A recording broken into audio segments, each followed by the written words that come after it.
बिस्मिल्लाहिर्रहमानिर्रहीम। अच्छा जी, आज मैं पीएमएस एस्पिरेंट्स के लिए इंग्लिश एस्से का लेक्चर की एक कंप्लीट सिंगल वीडियो लेकर आया हूँ। बहुत से कैंडिडेट्स ने मुझे रिक्वेस्ट की थी कि हम मल्टीपल वीडियोस जो हैं वो लेक्चर सीरीज की नहीं देख सकते या हमें फाइंड आउट करनी पड़ती हैं, और वो एस्पिरेंट्स जो पहली दफ़ा इंग्लिश एस्से की प्रिपरेशन करना चाहते हैं या वो वीडियो देखना चाहते हैं जिससे वो कुछ एस्से के बारे में लर्न कर सकें, तो उन तमाम एस्पिरेंट्स के लिए इंग्लिश एस्से के तमाम जितने भी कंपोनेंट्स होते हैं उसकी पूरी एक डिटेल्ड सिंगल वीडियो मैं लेकर आया हूँ। वीडियो शुरू करने से पहले एक पॉइंट मैं आपको बता दूं कि वीडियो जो है वो मुख्तलिफ पार्ट्स के ऊपर है। हो सकता है आपको किसी एक पार्ट को देखना पड़े, तो आप अपनी मर्जी का पार्ट भी उस ऐसे लेक्चर सीरीज के अंदर देख सकते हैं। इसी लेक्चर सीरीज के अंदर मैं आपको बता दूंगा कि कैसे मैंने लेक्चर के अंदर डिवीजन्स की हुई है, अपनी हेडिंग्स की या अपने जो ऐसे के कंपोनेंट्स हैं, पार्ट्स हैं जितने भी, उनकी। ठीक है, याद रखिएगा कि ये सारी चीजें आपको तब हेल्पफुल होंगी जब आप इसको गौर से देखेंगे पूरी वीडियो को, और उस जितनी भी चीज आपको चाहिए होगी उसकी आपने प्रैक्टिस और इवेल्युएशन जरूर करनी है। और वीडियो के अंदर ही मैंने आपको बता दिया है कि कैसे आप बगैर किसी टीचर के, बगैर पैसे लगाए, आप इसकी इवेल्युएशन कर सकते हैं। तो बगैर टाइम जाया किए वीडियो स्टार्ट करते हैं। सबसे पहले आपने क्या करना है, आपने पास्ट पेपर्स को एनालाइज करना है। ये याद रखें कि आप जिस भी एस्पिरेंट से या जिस भी कैंडिडेट से पूछे जिन्होंने पीएमएस या सीएसएस को पास किया हुआ है, वो आपको सबसे पहली जो टिप देंगे वो यही देंगे कि आपने पास्ट पेपर्स को एनालाइज करना है। पास्ट पेपर्स को एनालाइज करने का ये फायदा होता है कि इससे आपको एग्जामिनर जो है उसका माइंडसेट आपको क्लियर कट समझ आ जाता है, ठीक है? दूसरा इसमें से ये फायदा हो जाता है कि आपको टॉपिक्स की समझ आ जाती है, ये समझ आ जाती है कि किस-किस चीज़ के बारे में पूछा जा सकता है, कौन-सी चीज़ें रेलेवेंट है और कौन-सी चीज़ें इर्रेलेवेंट है, ठीक है? नंबर 2 पे आपने क्या करना है, अपना जॉनरा सेलेक्ट कर लेना है कि ये टॉपिक्स जो हैं ये मेरी स्ट्रॉन्ग पॉइंट्स हैं और ये टॉपिक्स जो हैं ये मेरे वीक पॉइंट्स हैं। वीक पॉइंट्स को आपने मज़ीद मज़बूत करना है और उसको इम्प्रूव करना है, जबकि स्ट्रॉन्ग पॉइंट्स को आपने पॉलिश करना है, ठीक है? कि आपको वो स्ट्रॉन्ग पॉइंट्स जो हैं वो मज़ीद आपको बेटर आते हो, ठीक है? थर्ड पे आपने क्या करना है कि आपने आउटलाइन बनाना सीखनी है और ये सीखना है कि एस्से बनाने के लिए या एस्से लिखने के लिए जो है वो आपको आउटलाइन कैसे बनानी है और उसके लिए आइडियाज़ कैसे करने हैं, ठीक है? इसके ऊपर मैं कंप्लीट एक डिटेल्ड लेक्चर बनाऊँगा, ठीक है? आगे मेरी लेक्चर सीरीज़ आ रही है। जब तक ये लेक्चर सीरीज़ फ़ॉलो होगी, अगर आप तब देख रहे हैं ये वीडियो तो आप प्लेलिस्ट के अंदर जाके इंग्लिश एस्से की जो लेक्चर सीरीज़ होगी उसको लाज़मी पीएमएस इंग्लिश एस्से की लेक्चर सीरीज़ लाज़मी देखिएगा, ठीक है? और अगर आप यानी न्यू हैं, अभी पहली दफ़ा देख रहे हैं और अभी लेक्चर सीरीज़ अपलोड नहीं हुई, तो आपने वेट करना है लेक्चर सीरीज़ का, क्योंकि बहुत एक्सट्रीमली इम्पोर्टेंट लेक्चर सीरीज़ है। और ये वो लेक्चर सीरीज़ है जो मेरी तमाम यानी तैयारी का और अपने एक्सपीरियंस का यानी एक निचोड़ होगा, जो ये 6 से 7 लेक्चर्स होंगे। सही स्ट्रक्चर्ड मैं एक-एक चीज़ के ऊपर आपको ब्रीफ करूँगा। उसके बाद आपने उसके सेक्शंस कैसे-कैसे लिखने हैं, एस्से के मुख्तलिफ सेक्शंस होते हैं, जैसे इंट्रोडक्शन हो गया, बॉडी स्ट्रक्चर हो गया और कंक्लूजन, ठीक है? ये 3 मेन हिस्से होते हैं, एक आउटलाइन होती है, ठीक है? ये हम देखेंगे कि कैसे इसको लिखते हैं। आउटलाइन हम सबसे पहले सीखेंगे, आइडियाज़ जनरेट करना सीखेंगे, फिर सीखेंगे उससे इंट्रोडक्शन कैसे लिखा जाता है, उससे बाद सीखेंगे कि बॉडी स्ट्रक्चर के पैराग्राफ कैसे कैसे होने चाहिए उसके अंदर, किस तरह की चीज़ें लिखनी है, आर्गुमेंट्स कैसे लिखने हैं, पैराग्राफ लिखने का तरीका क्या होना चाहिए और लास्ट में ये सीखेंगे कि कंक्लूजन कैसे लिखते हैं, ठीक है? और ये याद रखिए, ये बोनस टिप है कि राइटिंग प्रैक्टिस और असेसमेंट, ये दोनों ऐसी इंपॉर्टेंट चीज़ें हैं, जो आप कुछ भी कर लें, यानी दुनिया का कोई टीचर आपको पढ़ा ले, जब तक आप राइटिंग प्रैक्टिस नहीं करेंगे और अपनी रिगोरस यानी बार-बार असेसमेंट्स नहीं करेंगे, तो तब तक आपको कोई फ़ायदा नहीं होगा, ठीक है? तो मैं वैसे मेरा सेशन भी जारी है, ठीक है? आप चाहें तो उसको भी जॉइन कर सकते हैं और मुझसे असेसमेंट्स भी करवा सकते हैं। लेकिन मैं आपको बताऊँगा कि आपने असेसमेंट्स कैसे करानी है और आपने राइटिंग प्रैक्टिस जो है वो किस तरह करनी है, ठीक है? सो ये पॉइंट्स आपने मेन पॉइंट्स थे। एस्से के इम्पोर्टेंट टॉपिक्स बताने से पहले आपको ये बताना बहुत ज़रूरी था कि प्रिपेयर कैसे करने हैं इन टॉपिक्स को। जब आप ये चीज़ें सीख जाएँ, उसके पैरेलल आपने फिर इन इम्पोर्टेंट टॉपिक्स को देखना है, ठीक है? इम्पोर्टेंट टॉपिक्स के अंदर आप देख लीजिएगा कौन-कौन से हैं। ये सारे वो इम्पोर्टेंट टॉपिक्स हैं जो मेरे एक्सपीरियंस के मुताबिक और अभी जो रीसेंट पास्ट के अंदर सीएसएस का ट्रेंड देखकर, ठीक है? और जो यानी मुख्तलिफ जगहों से रिसर्च करके जो मैंने टॉपिक्स सेलेक्ट किए हैं, इन सब टॉपिक्स को अगर आप तैयार कर लेंगे ना, ठीक है? तैयार कैसे करना है वो भी मैं एंड में बताता हूँ, ठीक है? कि आपने इस टॉपिक को जो मैंने आपके सामने लिख दिए हैं, इनको आपने तैयार कैसे करना है अपने एस्से के लिए, ठीक है? ये सबसे इम्पोर्टेंट है। आपको कोई इम्पोर्टेंट टॉपिक मैं 1000 भी दे दूँ ना, या 10 भी टॉपिक दे दूँ, इवन 5 दे दूँ, आपको ये ना पता हो कि इनको तैयार कैसे करना है, तो आपको कोई फ़ायदा नहीं। बेस्ट तरीका ये होता है कि आपको पता हो कि जो हमारे सामने टॉपिक है, उसके बारे में इर्रेलेवेंट के बजाय हमने टू द पॉइंट जाके उसको कैसे देखना होता है, ठीक है? अब ये टॉपिक्स जितने भी लिखे हैं ना, ये सब आप इसको एक दफ़ा देख लीजिएगा, मैं इसको स्क्रॉल डाउन कर लेता हूँ, आप इसको पॉज़ करके या बैक करके, ठीक है? इन सबको देख लीजिएगा, ये एक्सट्रीमली इम्पोर्टेंट सारे इंग्लिश एसेज़ हैं और ये सारे जो है ना, इनमें से कोई ना कोई एसे जो है वो 1 से 2 रिपीट हो जाएँगे पीएमएस के पेपर के अंदर भी, ठीक है? अभी मैं एक ऐसे एग्ज़ाम्पल लेता हूँ, impacts of IT, social media and youth, ठीक है? ये एस्से की एग्ज़ाम्पल लेता हूँ और मैं आपको ये बताता हूँ कि आपने इसके अंदर तैयारी कैसे करनी है। यानी अगर मैंने आपको ये टॉपिक दे दिया है, तो आप इसको प्रिपेयर कैसे करेंगे जब आपको इम्पोर्टेंट टॉपिक कोई दे देता है, ठीक है? एग्ज़ाम्पल के अंदर हम लेते हैं impacts of IT, social media and youth. अब आपने इसको ब्रेक डाउन कैसे करना है? सबसे पहले आपने इसका पहला हिस्सा ले लेना है, इम्पैक्ट्स ऑफ आईटी, ठीक है? आईटी के इम्पैक्ट्स आपने ले लेने। वो आपने 4 इम्पैक्ट्स तैयार करने, ठीक है? अब 4 इम्पैक्ट्स आपके पॉजिटिव और 4 नेगेटिव इम्पैक्ट्स, समझ आइए? 4 आपने पॉजिटिव इम्पैक्ट्स देखने हैं, 4 उसके नेगेटिव इम्पैक्ट्स। ये आपने नोट डाउन कर लेनी है। बिल्कुल इसी तरह ऊपर हेडिंग दें 4 इम्पैक्ट्स ऑफ आईटी, ठीक है? इवन आप यहाँ पे लिख लें 4 इम्पैक्ट्स या 4 पॉजिटिव इम्पैक्ट्स ऑफ आईटी और 4 नेगेटिव इम्पैक्ट्स ऑफ आईटी या चैलेंजेस टू आईटी, इस तरह कुछ भी लिख लें, ठीक है? 4 पॉइंट्स आपने एटलीस्ट 4 आर्गुमेंट्स, ये 4 पॉइंट्स का मतलब है 4 पैराग्राफ, ठीक है? तो इसके बारे में आपने रिसर्च करनी होगी। तैयारी कैसे करनी है, पैराग्राफ कैसे लिखना है, वो मैं लेक्चर सीरीज के अंदर बताऊंगा। नोट्स अभी से आप अपने इस तरह प्रिपेयर करना शुरू करें। फिर आप दूसरा पार्ट लें सोशल मीडिया और उसके अंदर आप लें सोशल मीडिया के 4 प्रोज ले लें, ठीक है? और 4 कॉन्स ले लें। अब इसके अंदर कोई भी एक डायमेंशन भी वो पूछ सकता है। तो एक एस्से को एक्सटेंड कैसे करना होता है और उसके अंदर एक मेन हिस्सा होता है जो एस्से का ऊपर सवाल होता है ना, उसका एक मेन एरिया होता है। बाकी एस्से को हम जो है वो यानी आइसिंग ऑन द केक जिसको कहते हैं ना, कि हम बाकी एस्से को सजा के पेश करते हैं। मेन एरिया हमारा जो है ना 4 से 7 से 8 आर्गुमेंट्स ही हमारी मेन बॉडी के अंदर होते हैं, ठीक है? तो अगर उसने पूछ लिए हैं इम्पैक्ट्स ऑफ आईटी, तो आप 8 अगर इम्पैक्ट्स लिख देना, 4 पॉजिटिव 4 नेगेटिव, तो ये आपका मेन एस्से एड्रेस हो जाएगा। बाकी उसका इंट्रोडक्शन, उसका ओपनिंग पैराग्राफ, उसका एंड में क्लोजिंग पैराग्राफ या सजेशंस और कंक्लूजन, ये चीजें जो है ये आइसिंग ऑन द केक होती हैं अगर आप उसको अच्छे तरीके से समझ लें, ठीक है? उसके बाद आपने क्या करना है, 4 कॉन्स ऑफ सोशल मीडिया, इसको भी आपने लिख लेना है। फिर आपने क्या करना है, 4 impacts of IT on youth select करना है। क्यों? क्योंकि यहाँ पे आया था इम्पैक्ट्स ऑफ आईटी और यहाँ पे है इम्पैक्ट्स ऑफ आईटी के आगे यूथ की उसने दे दी। तो अब आपने देखना है कि यूथ के ऊपर इम्पैक्ट्स ऑफ आईटी क्या हुए हैं, ठीक है? तो वो 4 आर्गुमेंट्स आपने चैट जीपीटी से निकलवा लेने हैं, ठीक है? आर्गुमेंट सीख देखने का यही मतलब होता है, यानी ढूँढने का ये मकसद है कि आपके पास जो है ना वो आर्गुमेंट्स या दलीलें जो हैं वो पहले से मौजूद हों। अगर वहाँ पे कुछ भी आ जाए तो उसको आप अपने जो नॉलेज है उसके मुताबिक वहाँ पे ढाल सकें। फिर एंड में आपने लिख लेना 4 impacts of social media on youth, ठीक है? इसमें प्रोस एंड कॉन्स आप दोनों ऐड कर सकते हैं। 4-4 आप जो है वो इस तरह कर, तो इस तरह करके आप अपने हर टॉपिक को एक पेज के ऊपर आपका एक एस्से जो है वो पूरा प्रिपेयर हो जाएगा। लोग गलती क्या करते हैं, पूरा-पूरा एस्से जो है ना, वो लिखना शुरू कर देते हैं, उसकी आउटलाइन बनाना शुरू कर दें। ये आउटलाइन वगैरह की प्रैक्टिस अलग होती है। प्लीज़ इस बात को ज़हन में रखिएगा, आउटलाइन की प्रैक्टिस अलग होती है। इंट्रोडक्शन लिखना है तो आउटलाइन बना के उसकी इंट्रोडक्शन लिखने की प्रैक्टिस अलग होती है।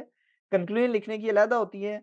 बॉडी पैराग्राफ जो है वो आप आउटलाइन में से निकाल के कभी भी 1-2 प्रैक्टिस कर सकते हैं। कभी भी जब आप प्रैक्टिस करने लगें, ऊपर स्टेटमेंट लिखकर पूरा एस्से ना लिखें, क्योंकि पूरा एस्से आप लिखेंगे तो वो एस्से आपके माइंड में बैठ जाएगा। ठीक है, प्रैक्टिस के लिए आप कर लें, लेकिन वो एस्से आपके माइंड में बैठ जाएगा। जब भी आप एस्से लिखने लगेंगे, आप उसी डायमेंशन में चलते जाएँगे। जबकि पूछा वहाँ पे पेपर में नेक्स्ट टाइम न्यू होगा। तो आपने इस उस तरह करने के बजाय मेजर चीज़ों के ऊपर फोकस करना है, इम्पैक्ट्स ऑफ आईटी, ठीक है? अब जैसे मैं आपको यहाँ से एक एग्ज़ाम्पल दे देता हूँ, जैसे ये है, वाटर क्राइसिस इन पाकिस्तान, कि पाकिस्तान में वाटर का क्राइसिस। अब आपने इसको जब प्रिपेयर करना है ना, तो आप इसके ऊपर पूरा इंट्रोडक्शन और वो सारी चीज़ें लिखने के बजाय आपने causes of water crisis in Pakistan, ठीक है? 4 से 5 वो आपने नोट कर लेनी है। उसके impacts, 4 impacts of water crisis यानी पाकिस्तान के ऊपर उसके असरात क्या होंगे, और 4 आपने या 3-4 जो जितने भी हैं वो आपने फिर उसके सॉल्यूशंस भी लिख लेने हैं। ठीक है? इस तरह जब आप हेडिंग देंगे ना वाटर क्राइसिस इन पाकिस्तान ऊपर, तो 4 आपने कॉजेज़, 4 आपने इम्पैक्ट्स और 4 आपने सॉल्यूशंस कर लेने। तो ये आप इस तरह करके करेंगे तो आपके 10 से 12 आर्गुमेंट्स तो ऐसे ही तैयार हो जाएँगे।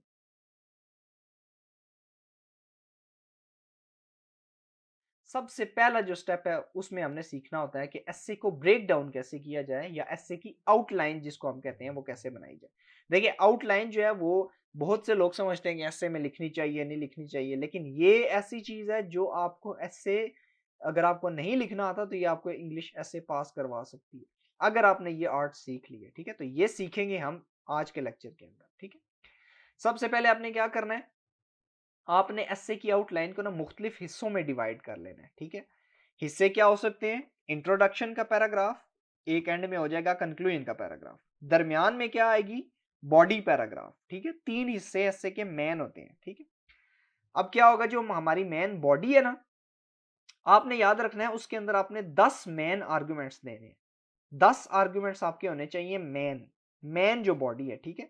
फॉर एग्जांपल मैं एक एग्जांपल देता हूँ कि मेन बॉडी हमारी ये है कि इकोनॉमिक इश्यूज ऑफ पाकिस्तान उसने पूछे हैं, तो आपने 10 इकोनॉमिक इश्यूज या 9-10 इकोनॉमिक इश्यूज आपने उसको प्रोवाइड करने हैं, ठीक है?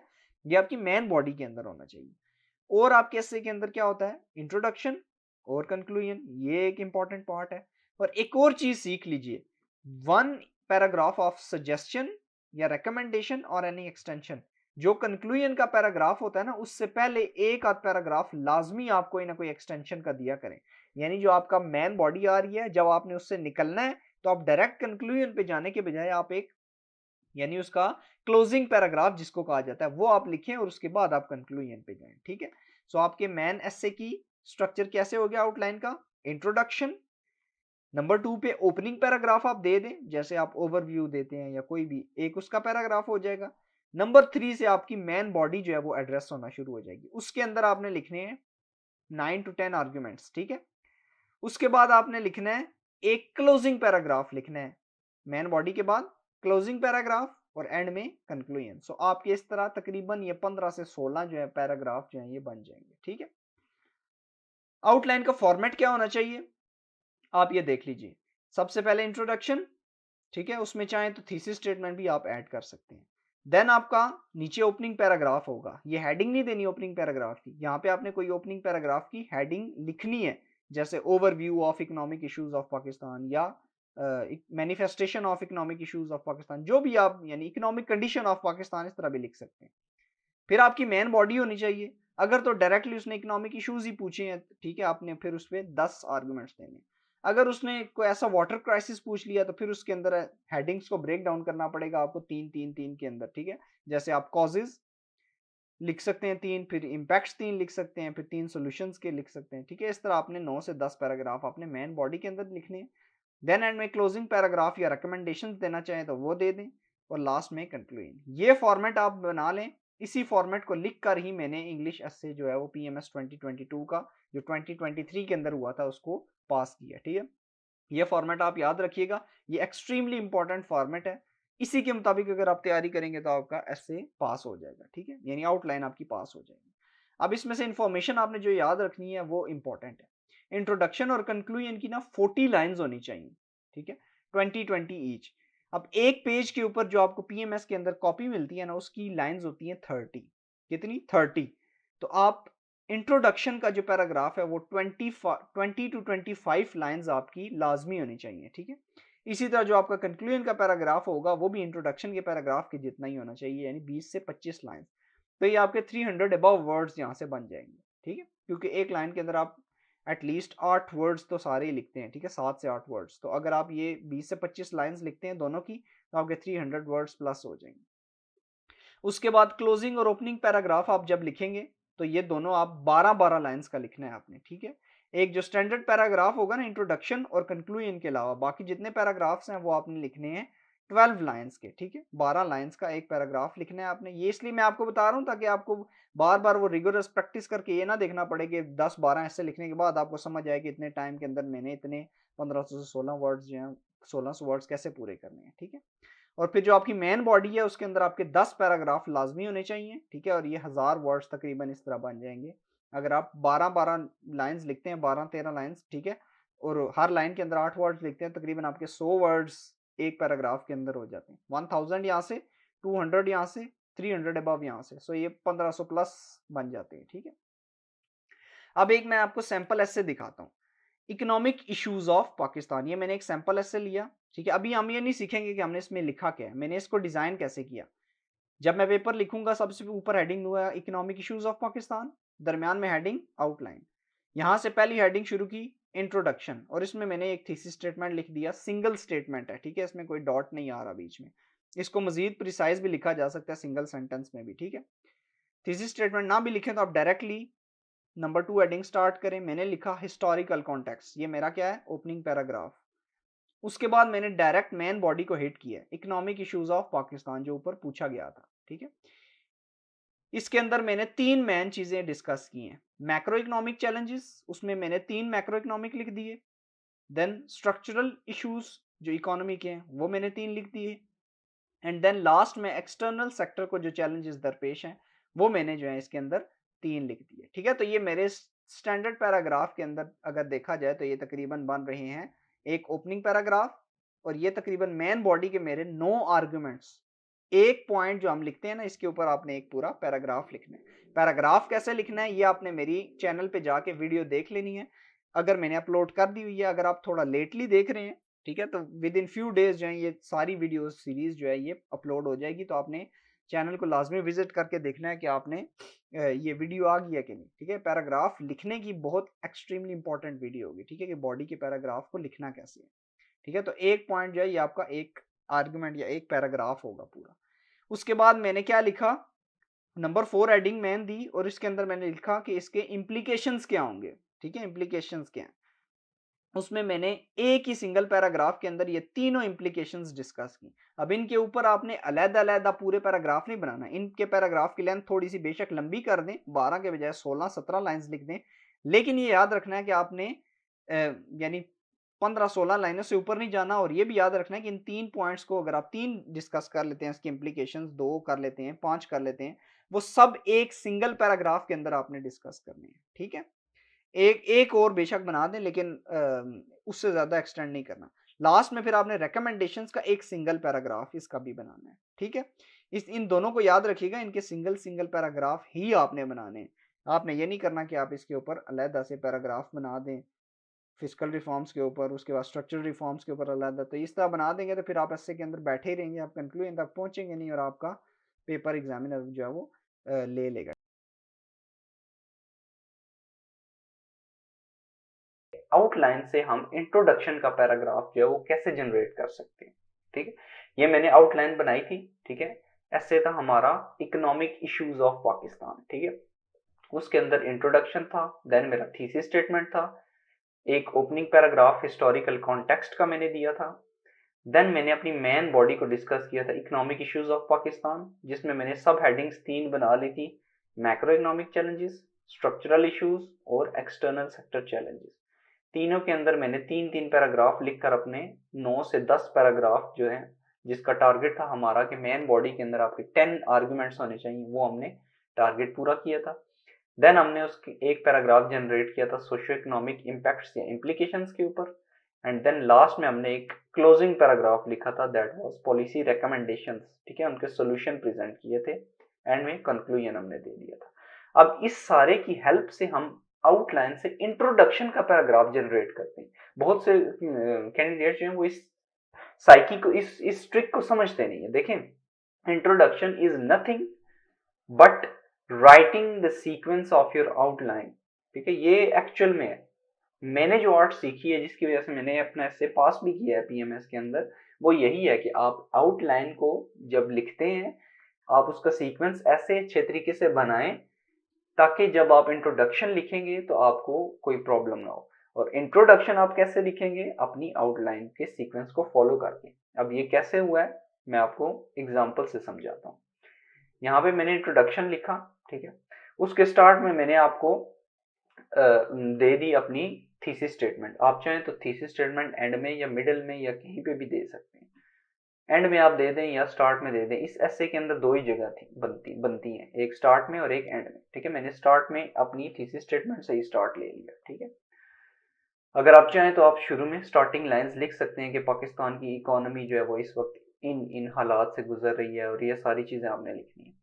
अब देखें जो मैंने सीक्वेंस को फॉलो किया है ना, उसके अंदर मैंने यहाँ से शुरू किया, since its independence Pakistan economy has undergone significant evolution shaped by various economic policies and their impacts. इसका ये मतलब है कि मैंने ये बयान किया अपनी आउटलाइन में से किसी सीक्वेंस को, तो आप देखते हैं किस सीक्वेंस को फॉलो किया। इंट्रोडक्शन में मैंने थीसिस स्टेटमेंट लिखने के बाद क्या चीज डिस्कस की, हिस्टोरिकल कॉन्टेक्स्ट, जिसको मैंने लिखा सिंस इट्स इंडिपेंडेंस, और फिर मैंने एवोल्यूशन का बताया और फिर मेजर इकोनॉमिक पॉलिसीज का बताया कि इनके भी कुछ इम्पैक्ट्स पड़े हैं। ये मेन चीजें तो मैन ऐसे में डिस्कस करेंगे, लेकिन उसको मैंने यहाँ हिंट दे दिया कि मैंने अब यहाँ से सीक्वेंस ये वाला फॉलो किया। अब अगला सीक्वेंस में मेरी बात इकोनॉमिक इश्यूज को डायरेक्ट हिट करनी चाहिए, जिनमें ये 3 इश्यूज आने चाहिए। तो देखते हैं मैंने इसको कैसे लिखा है। However, several persistent issues plague the nation's economic landscape. उसमें macroeconomic challenges such as fiscal deficits, soaring government debt, inflation and high unemployment rates remain pressing concerns. Then, moreover, structural deficiencies ये भी डिस्कस की, and third में external sector challenges such as imbalances in trade, और ये सारी चीजें मैंने discuss की। ठीक है, अब ये सारी चीजें कौन सी हैं आप इसको देखिए। मैक्रो इकोनॉमिक के अंदर ये 3 मैंने डिस्कस कर दी, स्ट्रक्चरल इश्यूज के अंदर ये 3 डिस्कस कर दी, और एक्सटर्नल सेक्टर चैलेंजेस का बताया कि उसमें ये चीजें इकोनॉमी को हैम्पर कर रही हैं। अब आगे सीक्वेंस में मेरी इम्प्लीकेशंस आनी चाहिए और पॉलिसी रिकमेंडेशंस, यानी उसको एड्रेस कैसे करेंगे, उन इश्यूज को हल कैसे करेंगे।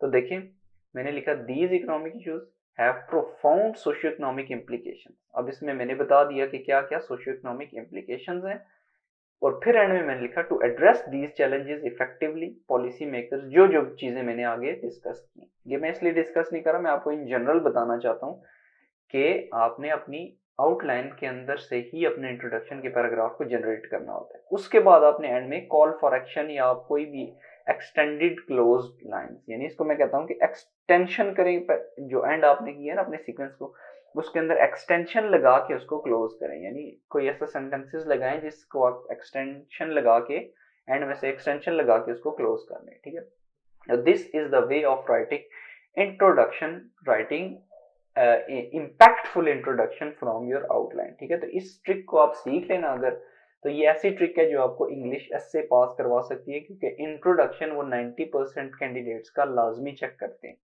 बाकी भी वो पैराग्राफ्स बीच बीच में से चेक कर लेते हैं, लेकिन इंट्रोडक्शन वो मस्ट चेक करते हैं। तो इंट्रोडक्शन अगर आपका बेहतरीन होगा तो आपके मार्क्स भी ज्यादा अच्छे आ सकते हैं। ठीक है, इन ट्रिक्स को फॉलो करें, इंशाल्लाह देखिएगा कि आप इंट्रोडक्शन लिखने में आपको कभी भी कोई प्रॉब्लम नहीं होगी। और अगर आपको लिखने में थोड़ी सी प्रॉब्लम होती है वोकैबुलरी के अंदर, तो उसका तरीका यही है कि आप जब एस्से की प्रैक्टिस स्टार्ट करें तो आप क्वालिटी कंटेंट जो है उसको पढ़ें। ठीक है, जब भी आप ये सारी चीजें लिखेंगे तो आप मेरा लेक्चर नंबर 1 लाजमी देखिएगा। लेक्चर नंबर 1 की हेडिंग के साथ नहीं, इंपॉर्टेंट इंग्लिश एस्से वाला लेक्चर आप लाजमी देखिएगा।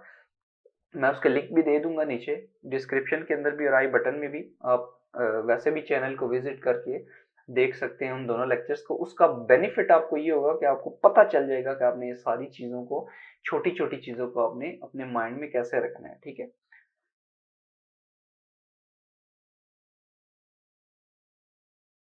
देखिए अगर थीसिस स्टेटमेंट कैसे बनाना है, अगर मैं इसको समझना चाहूँ ना, तो एक सेंटेंस के अंदर मैं आपको बताऊंगा कि आपने अपने आउटलाइन के सीक्वेंस को जस्ट एक सेंटेंस के अंदर लिख देना है, बस। इससे ज्यादा थीसिस स्टेटमेंट कुछ भी नहीं।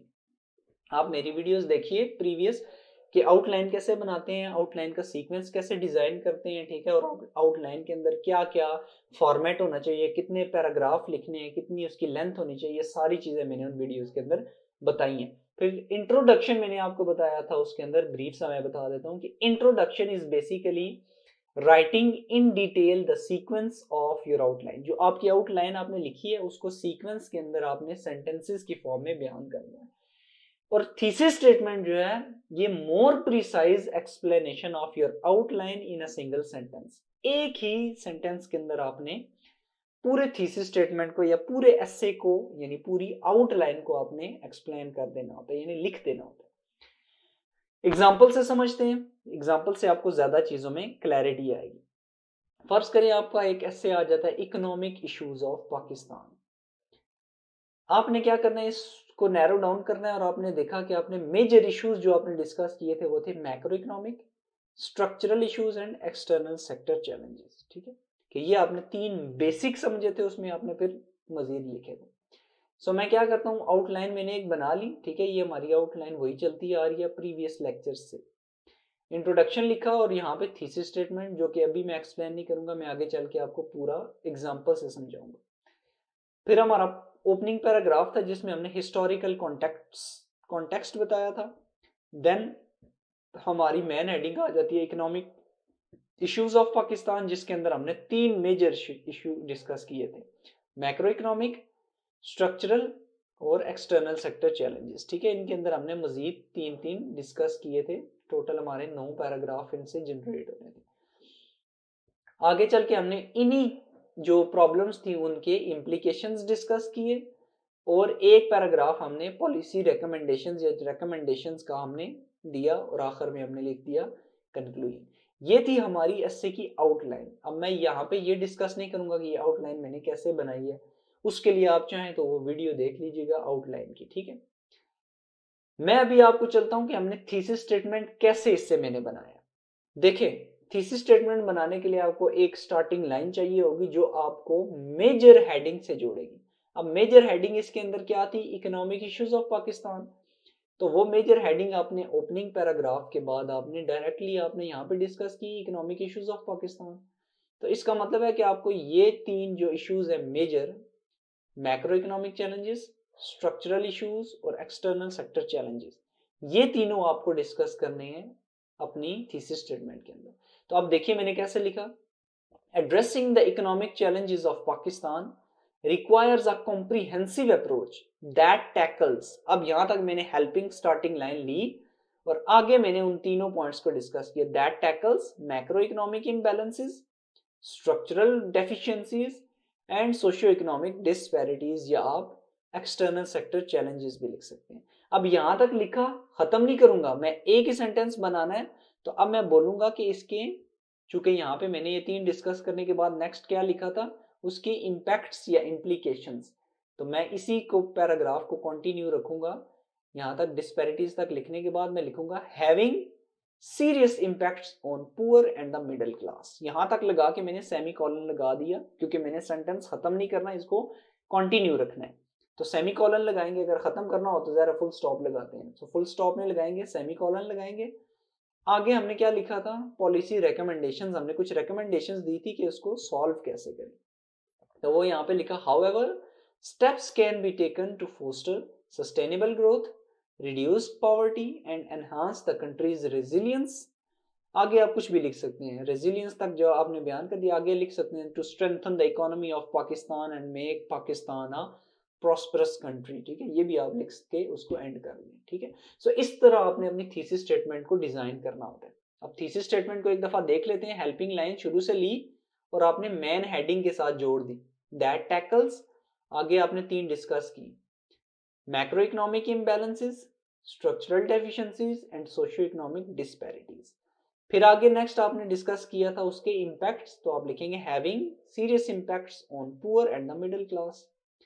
सेमीकोलन लगाने के बाद आप लिखें हाउएवर, चूंकि आपने आगे रिकमेंडेशंस दी थी, तो however steps can be taken to, और आगे आपने वो स्टेप्स लिखने हैं और फिर एंड में बताना है कि उन स्टेप्स लगाने से ये फायदा हो जाएगा और आपने एंड कर देना है। ठीक है, बस ये है बेसिक आउटलाइन के अंदर से ही थीसिस स्टेटमेंट को जनरेट करना। सो अब आपके जहन में ये बैठ गया होगा कि what is the importance of making outline in an essay. Because आपका एसे बाद में लिखा जाएगा, सबसे पहले एसे की आएगी आउटलाइन, सबसे पहले आएगा इंट्रोडक्शन, उसके बाद आएगा आपका थीसिस स्टेटमेंट। तो ये 3 चीजें आपकी तभी होंगी जब आपने एसे को प्लान करके, आइडियाज जनरेट करके और फिर उसकी आउटलाइन बनानी है। आउटलाइन कैसे बनानी है, इसकी वीडियो देखें मेरे चैनल पे। आपने इंट्रोडक्शन कैसे लिखना है आउटलाइन की मदद से, वो भी वीडियो मौजूद है। थीसिस स्टेटमेंट कैसे बनाना है आउटलाइन की ही मदद से। तीनों चीजें आपकी, दोनों चीजें, इंट्रोडक्शन भी और जो आपका थीसिस स्टेटमेंट है वो भी, और फिर पूरा एसे जो होगा वो आपका आउटलाइन को देखकर ही लिखा जाएगा। तो this is the importance of making outline. So ये थीसिस स्टेटमेंट के ऊपर एक शॉर्ट सा लेक्चर था। इसको कोशिश करें कि एक आउटलाइन अच्छी सी बनाएं, या बेशक चैट जीपीटी से बनवाएं, लेकिन सीक्वेंस उसका जो मैंने आपको बताया हुआ है कि कितने पैराग्राफ होने चाहिए, कौन कौन सा पैराग्राफ लाजमी हो, ओपनिंग पैराग्राफ लाजमी हो, ठीक है, क्लोजिंग पैराग्राफ लाजमी हो, ठीक है, इम्पैक्ट का लिख दें, इस तरह के जो मैंने बताए हैं उसके अंदर उसी के मुताबिक एक आउटलाइन डिजाइन करें। और फिर जो है वो इस लेक्चर को एक दफा दोबारा बेशक देख लें या इसको अभी गौर से समझ लें और बैठकर उस आउटलाइन की मदद से आप प्रैक्टिस करें इसको बनाने की, थीसिस स्टेटमेंट को बनाने की। जब आप बना लें तो आप किसी टीचरों को चेक कराने के बजाय आप उस आउटलाइन को एक दफा वर्ड के अंदर टाइप करें, ठीक है, और जाके चैट जीपीटी में पेस्ट करें।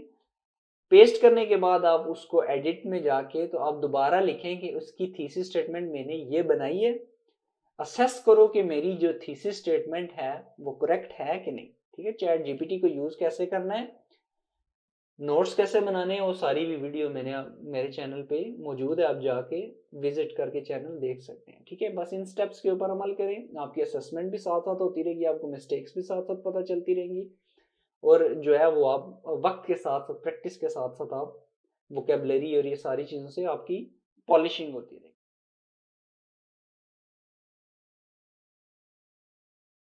बॉडी पैराग्राफ्स को कैसे लिखना होता है, ठीक है।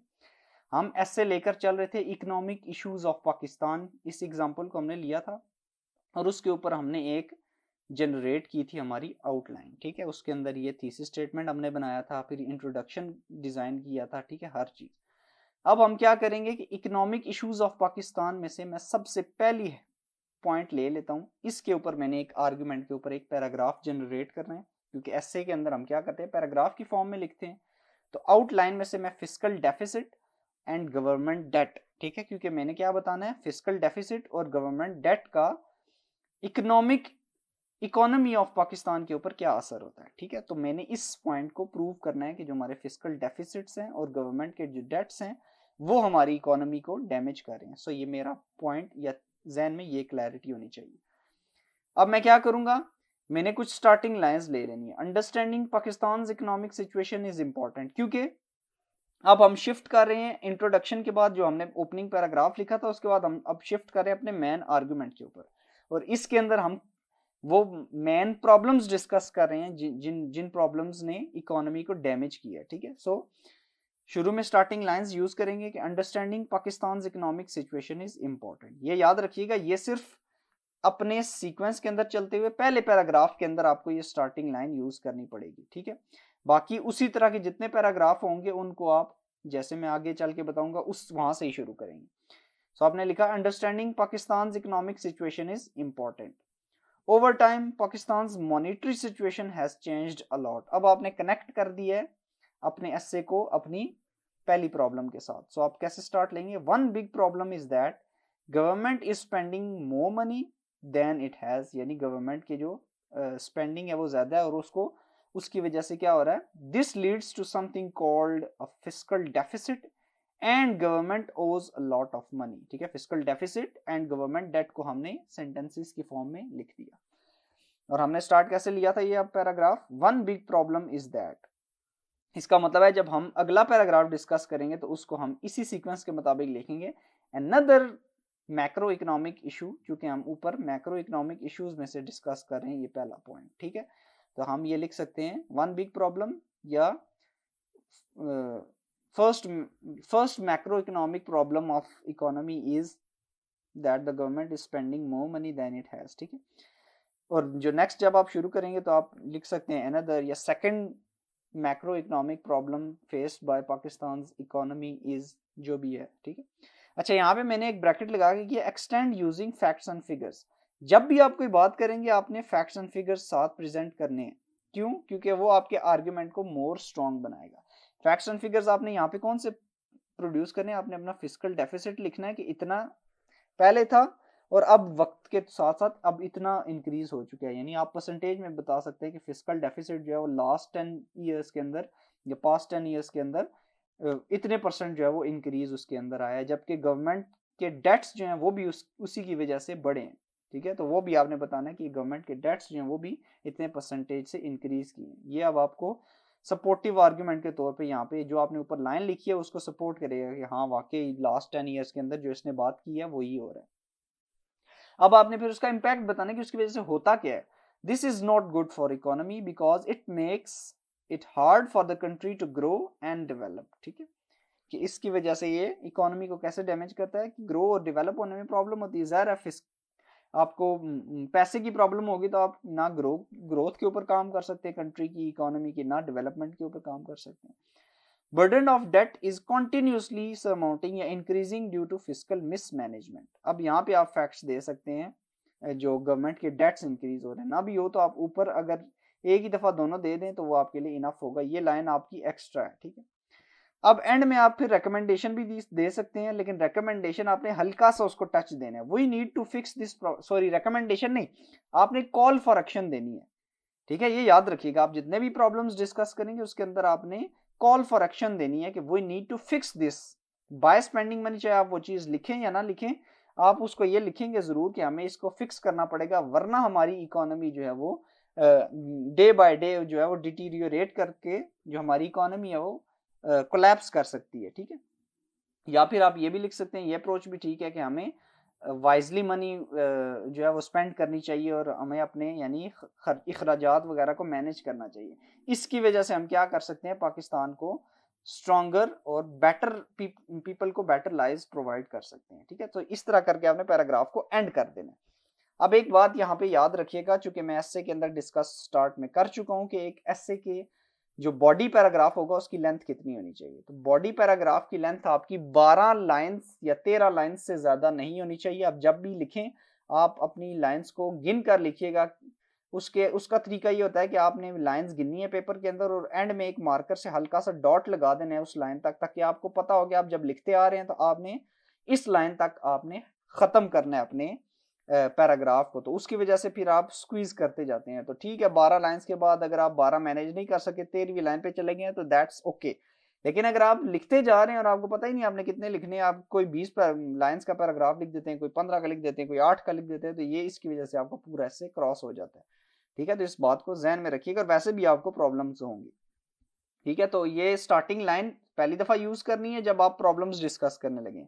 फिर अब आपने वन बिग प्रॉब्लम लिखा और उसको बयान किया, उसमें फैक्ट्स एंड फिगर्स दिए। ठीक है, फिर उसका इफेक्ट बताया कि क्या हो रहा है। ठीक है, और फिर एंड में कॉल फॉर एक्शन देनी है कि हमें इस प्रॉब्लम को फिक्स करना पड़ेगा, वरना हमारी इकोनॉमी जो है वो डे बाय डे खराब होती जाएगी। ठीक है, ये आपका एक स्टैंडर्ड पैराग्राफ होगा, बॉडी का पैराग्राफ लिखने का तरीका।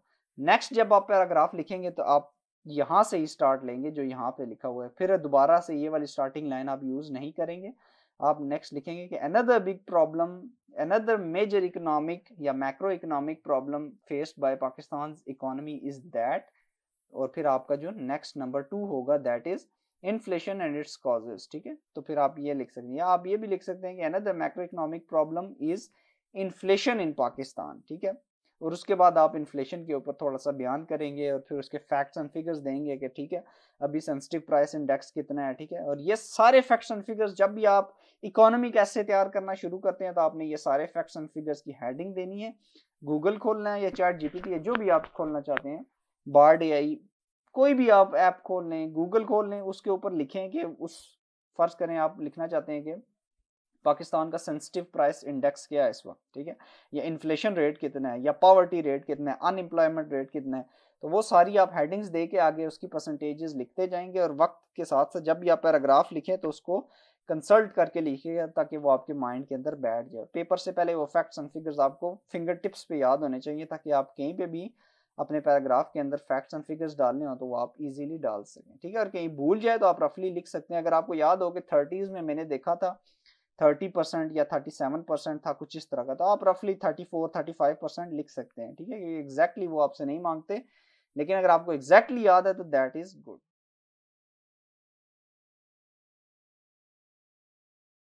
हम लास्ट में डिस्कस करेंगे कि हमने इसी आउटलाइन की मदद से अपना कंक्लूजन कैसे लिखना होता है। देखिए, conclusion is actually the replica of introduction paragraph of essay. ठीक है, इंट्रोडक्शन के अंदर हम ओपनिंग बता रहे होते हैं उस इशू के बारे में कि इस इशू के अंदर ये चीजें मौजूद हैं, ये उनके इफेक्ट्स हैं, ये उनके सॉल्यूशंस मौजूद हैं।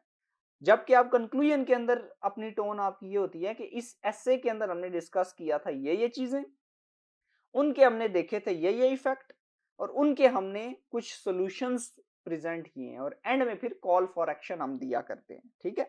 सो कंक्लूजन के अंदर आपने बेसिकली क्या लिखना होता है, आपने इसी आउटलाइन का सीक्वेंस लिखना होता है। देखिए हमने इंट्रोडक्शन के अंदर सीखा था कि आपने आउटलाइन का जो सीक्वेंस है उसी को आपने पैराग्राफ के अंदर वर्डिंग्स की फॉर्म में या सेंटेंसेस की फॉर्म में लिख देना होता है।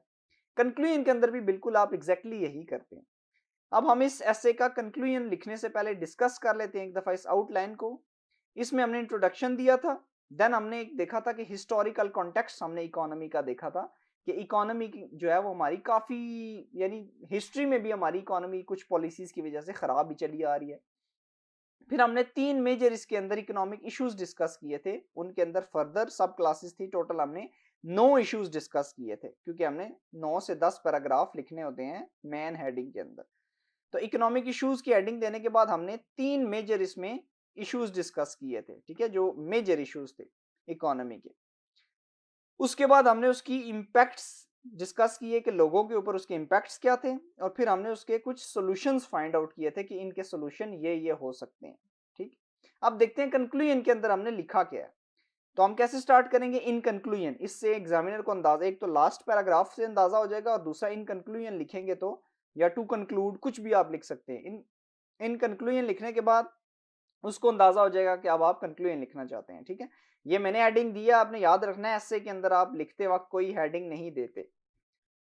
इन conclusion, the economic challenges confronting Pakistan are multifaceted.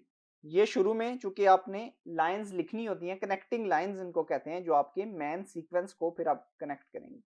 Spanning macro economic imbalances, structural deficiencies and socio economic disparities. अब ये जो 3 हेडिंग्स है ना, ये हमने ऊपर अपनी मेन हेडिंग के अंदर डिस्कस की हुई थी कि मैक्रो इकोनॉमिक चैलेंजेस हैं, स्ट्रक्चरल इश्यूज हैं और कुछ एक्सटर्नल सेक्टर के चैलेंजेस हमें दरपेश हैं, ठीक है। तो उसको उसने यहाँ पे लिखा है कि मल्टीफेसिटेड प्रॉब्लम्स है पाकिस्तान को, मेजर उसने कहा कि ये 3 कैटेगरीज के अंदर है। अब अपने ना सीक्वेंस देखना है कैसे उसने फॉलो किया, through an examination of historical context. अब ये बात उसने कहां से की, अपनी ही आउटलाइन में से उसने बताया कि हिस्टोरिकल कॉन्टेक्स्ट को हमने देखा तो हमारी इकोनॉमी शुरू से ही कुछ इसी किस्म की पॉलिसीज के ऊपर चलती हुई आ रही थी। तो उसने कहा कि through an examination of historical context and a detailed analysis of the contemporary issues, यानी 2 उसने काम किया, हमने हिस्टोरिकल कॉन्टेक्स्ट भी देखा और आजकल की जो 3 मेजर इश्यूज जो ऊपर उसने बताए हैं, आप यहाँ पे भी वो बता सकते हैं, contemporary issues like macro economic imbalances, structural deficiencies and socio economic disparities. It becomes evident that addressing these challenges necessitates a holistic approach, यानी ये हमें बताता है कि हमें इसके ऊपर एक कॉम्प्रिहेंसिव और मल्टी यानी डायमेंशनल किस्म की अप्रोच चाहिए इनको सॉल्व करने के लिए, ठीक है। अब उसने कुछ आगे सॉल्यूशंस प्रेजेंट किए, by implemented targeted policies aimed at fostering sustainable growth, reducing poverty and enhancing resilience in the face of global economic uncertainties. Pakistan can pave the way towards a more prosperous and equitable future. अब यहाँ पे उसने discuss किया है कि जो आप इसके बजाय सबसे पहले क्या लिख सकते हैं कि इन इश्यूज के this essay examined certain impacts of economic issues of Pakistan on people, ठीक है, या economic issues, economy, certain issues of economy are targeting the message या targeting the poor people of Pakistan in many ways, ठीक है। आगे फिर आप 3-4 explain कर सकते हैं जो आपने ऊपर डिस्कस की हुई है। फिर आपने लिखना है कि दिस एसे, अब ये जो है ना, ये थोड़ा सा हाई लेवल का पैराग्राफ जनरेट किया हुआ है, ठीक है। ये चैट जीपीटी से भी आप जनरेट करवा सकते हैं क्योंकि हम इस एसे सीरीज के अंदर ये सीख रहे हैं कि हमने चैट जीपीटी को यूज करके कैसे बनवाना है, ठीक है। तो आपने यहाँ पे बाय इंप्लीमेंटेड टारगेटेड पॉलिसीज के बजाय इसको स्किप कर देना है और आपने जो लिखना है यहाँ पे वो आपने क्या करना है, आपने लिखना है कि जो इश्यूज हमने ऊपर डिस्कस किए इनके फार रीचिंग इंप्लीकेशंस है on poor people of Pakistan including increased poverty, ठीक है। उसके बाद deterioration in health sector and education as well as increased social and political unrest, ठीक है, ये आप लिख सकते हैं। फिर आगे एंड में आप लिखेंगे यहाँ से जो उसने यहाँ से आगे सॉल्यूशन प्रेजेंट किया है, आप लिखेंगे this essay presented certain recommendations to resolve these issues, ठीक है।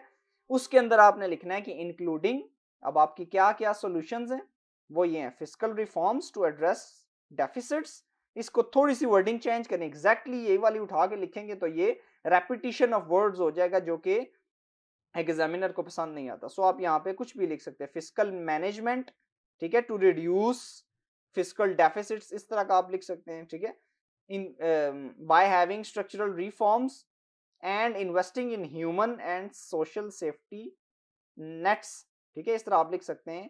कैन, और आगे आप चल के बता सकते हैं कि इनका फिर असर क्या होता है। ये मैं इसलिए आपको एग्जैक्ट लाइंस नहीं बता रहा कि आपके ज़हन में फिर वो एग्जैक्ट लाइन बैठ जाएगी, उसके बजाय आपने फिर अपना जो आप ऐसे लिख रहे होंगे उसके मुताबिक आगे लेके चलना है, ठीक है।